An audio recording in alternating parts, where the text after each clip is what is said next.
Buonasera, nuova edizione del nostro TG, iniziamo dai titoli. Il decreto convertito in legge prevede lo sblocco delle assunzioni, gli ospedali aspettano, intanto entro i primi giorni di luglio saranno nominati i commissari.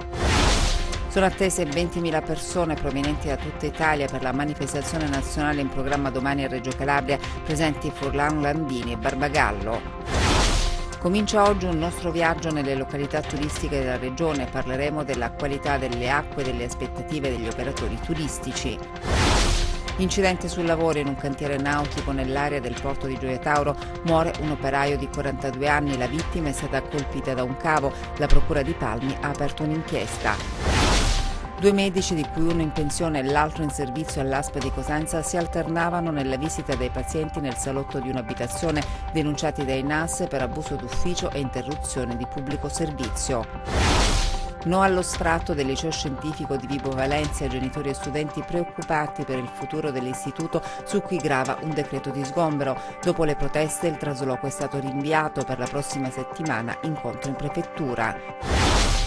A Cosenza Rifondazione Comunista organizza una manifestazione per lanciare l'allarme secessione paventata dal governo giallo-verde con il regionalismo differenziato.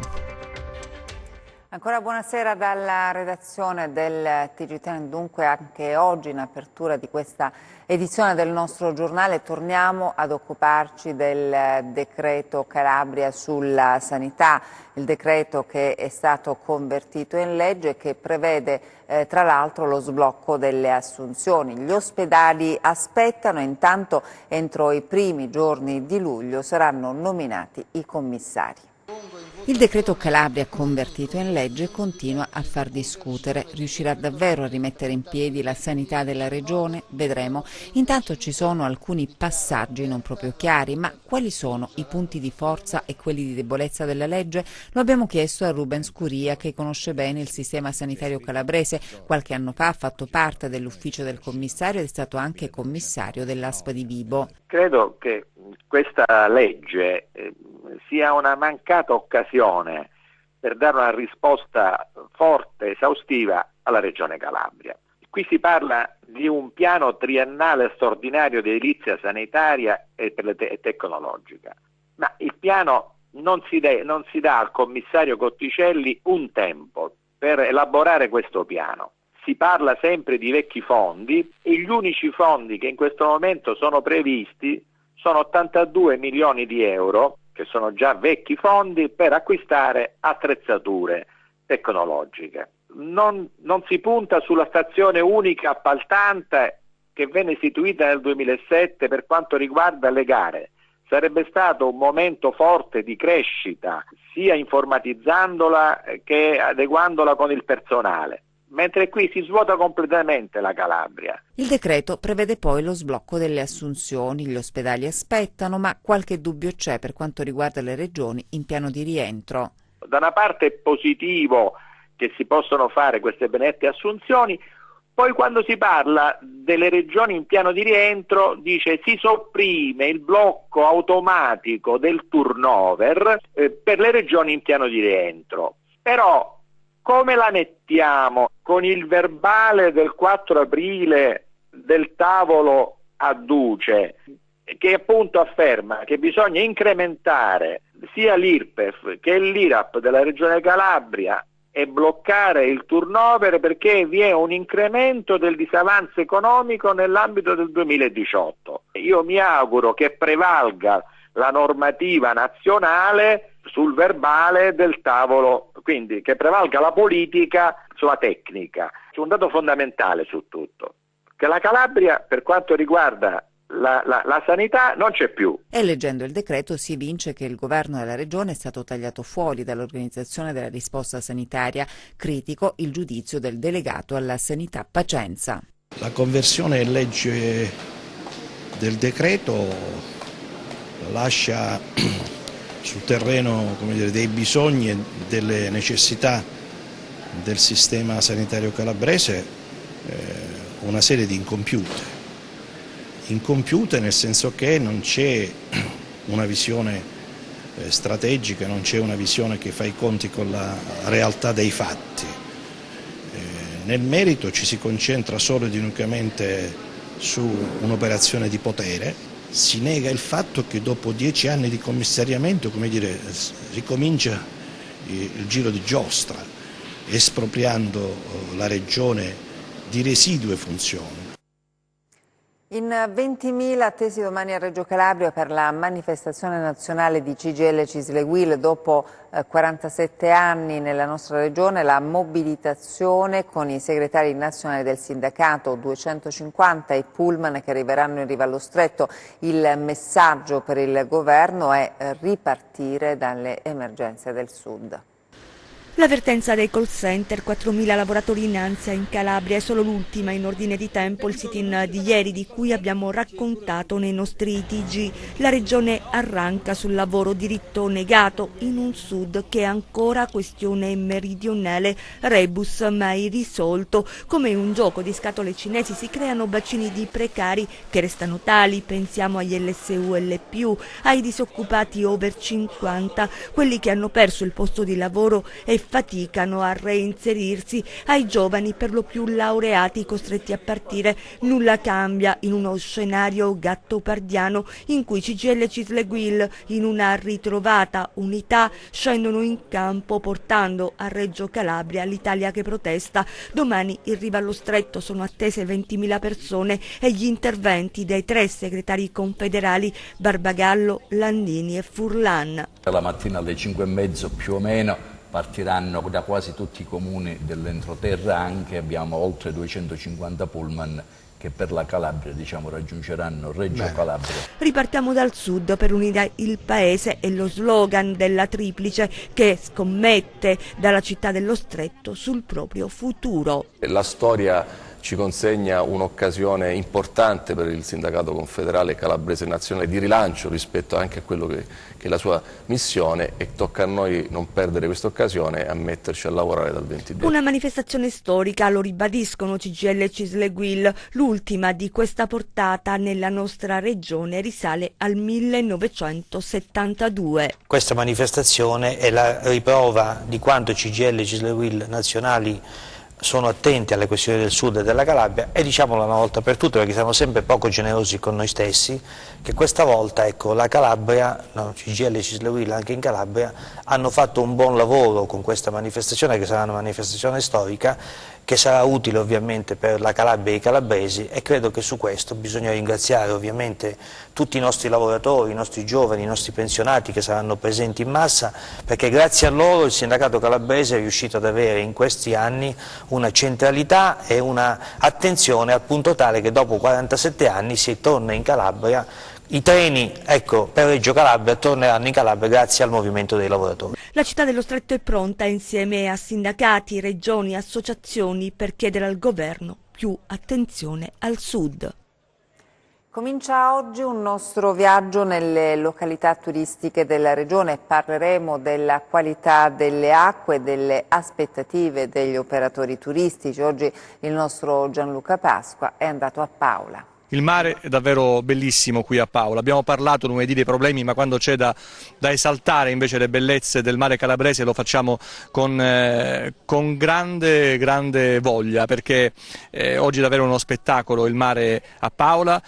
Siamo su una spiaggia bellissima, affollata, con tanta gente che nonostante sia un giorno lavorativo ha raggiunto la costa, e in una struttura, un villaggio che è affollata anche oggi, che è il primo giorno d'estate. Ci sono 550 ospiti nel villaggio Bahia di Paola, la capienza totale è 1000, fra poco si raggiungerà in questi giorni la capienza totale.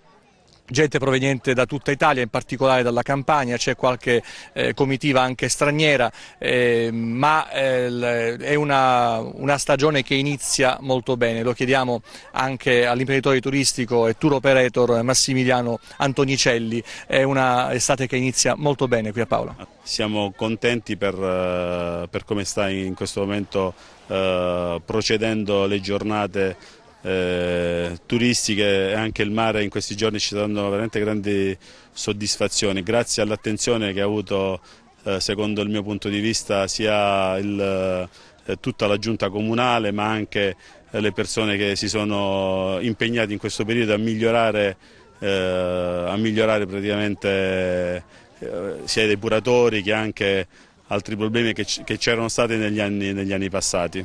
Ecco, mi diceva infatti che anni fa la situazione non era questa, non era idilliaca, e dunque qualcosa comincia a vedersi all'opera che è nata poi sulla base delle inchieste giudiziarie. Assolutamente, assolutamente. Qui a Paola addirittura avevamo anche un problema con il carcere.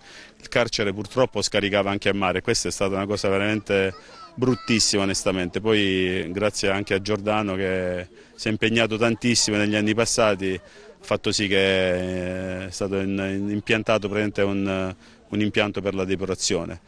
Però non bisogna mollare in questo momento, bisogna essere sempre attenti e stare sempre sul pezzo, perché noi abbiamo una ricchezza incredibile, abbiamo la ricchezza del mare, ma non solo del mare, anche delle montagne, per cui dobbiamo veramente preservare questa grande ricchezza che abbiamo in Calabria. La cronaca, 2 medici di cui uno in pensione e l'altro in servizio all'ASPA di Cosenza si alternavano nella visita dei pazienti nel salotto di un'abitazione, denunciati dai NAS per abuso d'ufficio e interruzione di pubblico servizio. Sono accusati di abuso d'ufficio e interruzione di pubblico servizio 2 medici, uno pensionato invalido e l'altro di medicina generale, che in uno studio medico improvvisato in un salotto di un'abitazione e perciò privo di requisiti strutturali e igienico-sanitari si alternavano assistendo i pazienti. Le indagini dei carabinieri dei NAS di Cosenza, in seguito ad alcune attività ispettive in una località nella provincia Abruzia, hanno portato alla scoperta e alla denuncia dei 2 dottori che avevano pensato bene di svolgere la professione in un luogo poco adatto ad ospitare gli utenti, e inoltre i militari hanno scoperto che il medico di medicina generale veniva sostituito da quello pensionato senza percepire alcuna retribuzione. Un modus operandi del tutto gestito autonomamente dai 2, almeno secondo le prime ricostruzioni fatte dagli inquirenti, con orari arbitrari, e tutto a scapito dell'utenza e con grave danno agli assistiti. I 2 professionisti sono stati deferiti all'autorità giudiziaria in attesa di ulteriori accertamenti che stabiliranno eventuali responsabilità e soprattutto cercheranno di chiarire da quanto tempo perdurava questa situazione. Il grido d'allarme delle guardie mediche, medici che chiedono di lavorare in condizioni di sicurezza, le segnalazioni alla nostra redazione. Intanto in un dossier della Federazione Italiana dei Medici di Medicina Generale elenca le aggressioni e le violenze subite dai camici bianchi. Le foto che vedete si riferiscono ad una postazione di guardia medica dello Ionio Cosentino. Che si tratti di un posto turistico lo si evince dall'avviso destinato ai turisti dietro al vetro danneggiato. A inviarle alla nostra redazione è stato un medico che vive sulla sua pelle le difficoltà e il pericolo di un lavoro spesso svolto in perfetta solitudine, in posti sperduti, una trincea senza tutele. Che il problema sia sentito lo testimoniano i dati del dossier violenza curato dalla Federazione Italiana dei Medici di Medicina Generale, pubblicato il 24 febbraio 2019, in cui sono elencate le aggressioni ai camici bianchi nelle guardie mediche. In Calabria documentati diversi episodi. Il 4 aprile 2009 a Mendicino, in provincia di Cosenza, un medico è stato picchiato da 3 uomini. Il 12 giugno 2009 a Cropani, in provincia di Catanzaro, si registra una tentata violenza sessuale. Il 5 giugno 2009 a Rizziconi, in provincia di Reggio Calabria, un medico è stato malmenato da 2 uomini. L'8 marzo del 2010 a Verbicaro, nella provincia Abruzia, un medico è stato sequestrato per diverse ore in ambulatorio. Aggressioni e violenze sistematiche secondo il rapporto, un problema da risolvere al fine di garantire la sicurezza degli operatori. Intanto chi è in servizio si difende come può, spesso sono parenti, padri, sorelle, fratelli a condividere le notti di guardia, un rimedio diffuso tra i dottori che spesso raccontano anche dell'altro in ambulatori salvavita. Garantire la sicurezza dei medici di guardia medica, farli operare in strutture adeguate è la richiesta forte che parte non solo dai camici bianchi ma anche dall'utenza che riconosce la centralità dei presidi di sanità. Nascondevano la droga che poi veniva spacciata sotto la sabbia. 3 persone sono state arrestate dai carabinieri a Catanzaro Lido. La droga la nascondevano sotto la sabbia oppure tra le insenature presenti sul muro che sostiene la passeggiata del lungomare. Siamo a Catanzaro Lido, qui i carabinieri hanno arrestato 3 persone, tutte di nazionalità gambiana, sorprese mentre cedevano diversi quantitativi di marijuana a giovani catanzaresi. Le immagini delle telecamere hanno documentato l'attività di spaccio posta in essere dai 3. I carabinieri li avevano notati da alcuni giorni stazionare sulla spiaggia di Catanzaro Lido mentre un via vai di giovani si susseguiva ininterrottamente. Così è iniziato il monitoraggio dei carabinieri della stazione di Catanzaro Lido e del nucleo operativo e radiomobile della compagnia di Catanzaro nei confronti di un gruppo di cittadini gambiani che avevano avviato una fiorente attività di spaccio di marijuana lungo il litorale del capoluogo calabrese, e così è scattato il blitz che ha portato all'arresto dei 3 giovani gambiani. Sotto la sabbia, dove gli stessi erano seduti, sono stati rinvenuti 200 grammi di marijuana, 3 bilancini di precisione, diversi involucri di cellofan ritagliati da buste della spesa e 600 euro in contanti. Sono stati rinviati a giudizio dal GUP distrettuale di Catanzaro i 5 indagati dell'operazione Demetra relativa all'autobomba di Limbadi, costata la vita il 9 aprile del 2018 al 43enne Matteo Vinci, provocando il ferimento del padre Francesco. Accolta quindi in toto la richiesta di rinvio a giudizio avanzata dal PM antimafia Andrea Mancuso. Parte civile i genitori di Matteo Vinci, il padre Francesco e la madre Rosaria Scarpulli. Il dibattimento prenderà il via davanti alla Corte d'Assise di Catanzaro il prossimo 17 settembre. Le altre notizie di cronaca adesso nei nostri 100 secondi.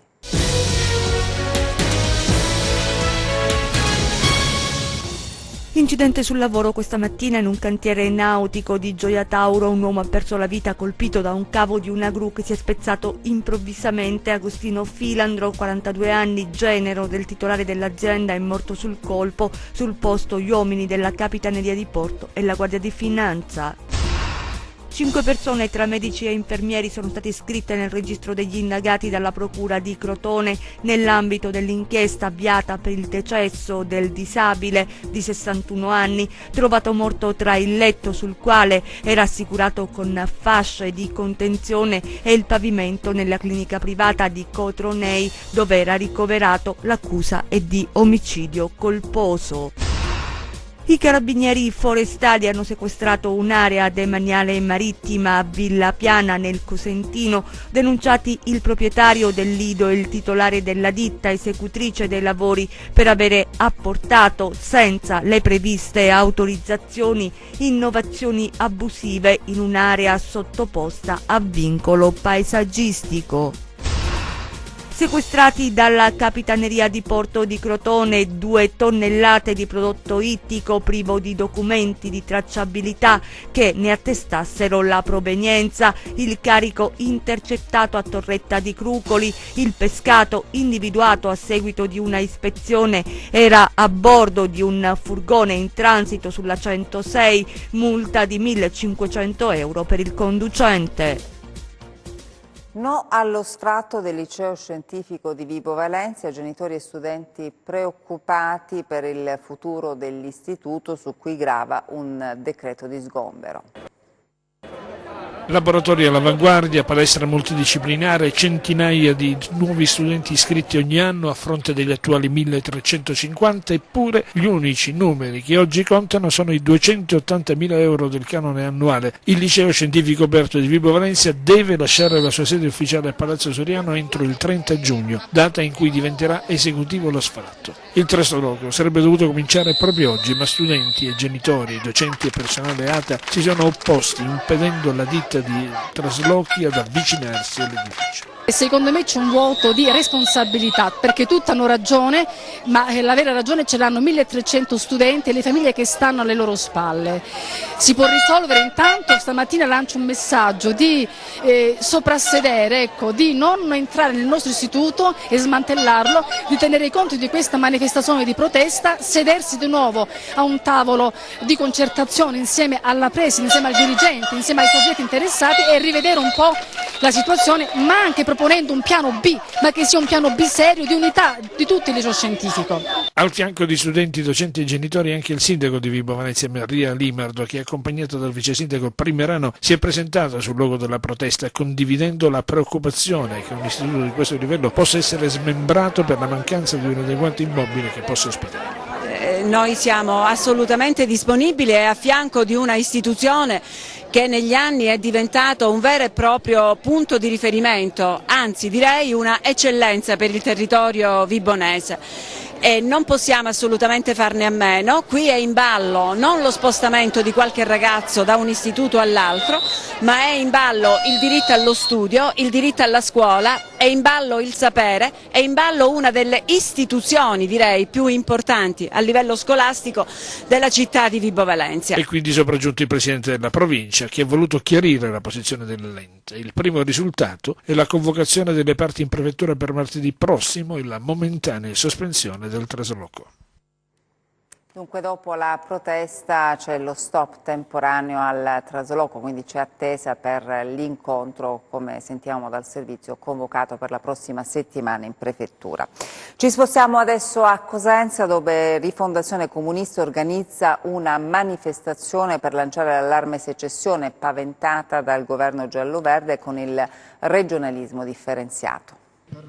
No alla secessione dei ricchi e contro il cosiddetto regionalismo differenziato. Si è discusso di questi temi in un incontro promosso a Cosenza da Rifondazione Comunista, al quale hanno dato il loro contributo rappresentanti delle istituzioni e del mondo sindacale, chiarendo i termini delle intenzioni del governo a trazione leghista. Per parafrasare una frase di Warren Buffett, che stanno facendo la battaglia, la lotta di classe e la fanno chi è più ricco, noi dobbiamo invertire questa tendenza, perché basta pensare che solo 8 famiglie in Italia detengono l'economia di tutto il popolo italiano. Se poi la allarghiamo a grandangolo a livello mondiale, vediamo che sono 7 famiglie che detengono la ricchezza mondiale, con tutto quello che di conseguenza stiamo vedendo in questa quotidianità ferita e umiliata da queste politiche neoliberiste. Un'Italia che viaggia già a 2 velocità e che con i progetti proposti nel regionalismo differenziato aumenterà il gap tra il nord e il sud del paese. L'Italia spaccata in 2 già la vediamo sul piano strutturale, sul piano infrastrutturale, se vogliamo anche sul piano di quello che è il sistema scolastico italiano, cioè l'offerta formativa in Calabria rispetto a un'Emilia Romagna è completamente diverso. Già se puntiamo, come dire, la lente di ingrandimento su quella che è la necessità degli asili nido rispetto all'Emilia Romagna, noi siamo indietro almeno del 60-70%, e poi non è vero che queste risorse vengono gestite dal sud in modo maldestro, in modo sbagliato, e c'è un convincimento, però noi riteniamo che, come dire, mettendo insieme più soggetti all'interno della discussione forse capiremo e saremo in grado eventualmente di contrastare questa decisione. Gli scenari che si potrebbero determinare sono davvero apocalittici, fanno sapere, con la popolazione di interi territori che subirà un notevole peggioramento dei livelli di salute, istruzione, trasporti, cura del territorio, norme contrattuali e lavorative. C'è stata una dichiarazione recentissima del Presidente della CRUI, che è la conferenza che riunisce i rettori degli atenei italiani, ha ribadito che l'università, per esempio, deve essere globale, universale, non può regolarsi l'accesso all'università e all'istruzione in generale a seconda della residenza, e quindi il diritto all'istruzione, così come il diritto alla sanità, non può essere un diritto legato ad essere fortunati a nascere in questa oppure in quell'altra regione. Adesso lo sport con la pallavolo Crotone, le ragazze Pitagori che sono state premiate per il ritorno in Serie B dopo circa 15 anni. Indossano abiti da sera per sfilare in passerella in una serata di gala, ma durante l'arco dell'anno le abbiamo ammirate battuta su battuta in pantaloncini e maglietta, e schiacciata il muro dietro l'altro hanno conquistato con sudore e fatica il traguardo dell'ambita Serie B.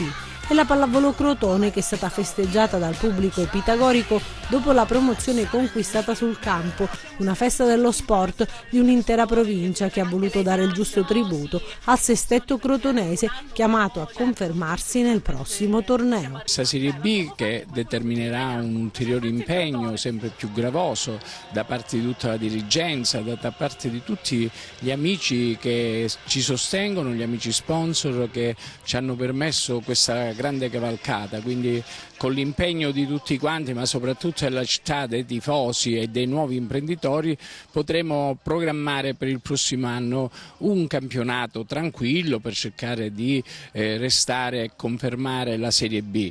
Comunque è il movimento pallavolistico crotonese che si conferma di grande valore non solo nella regione Calabria ma in tutta Italia. Le sirene sono state applaudite da tifosi, sponsor e staff tecnico e dirigenziale per un'impresa raggiunta dopo 15 anni, una promozione tanto agoniata, un sogno che si realizza grazie all'impegno e al giusto mix di talentuose giovani ma anche di pallavoliste navigate. L'esperienza di questa stagione agonistica di pallavolo femminile Serie C è stata esaltante per le sirene della pallavolo Crotone, esaltante perché il nostro obiettivo nel corso del campionato era stato quello appunto di cercare di raggiungere la Serie B, un ambito successo, un sogno che si è trasformato in realtà.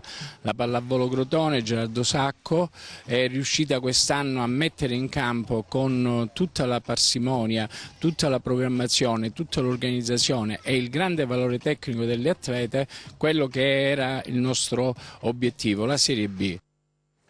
Adesso le previsioni del tempo.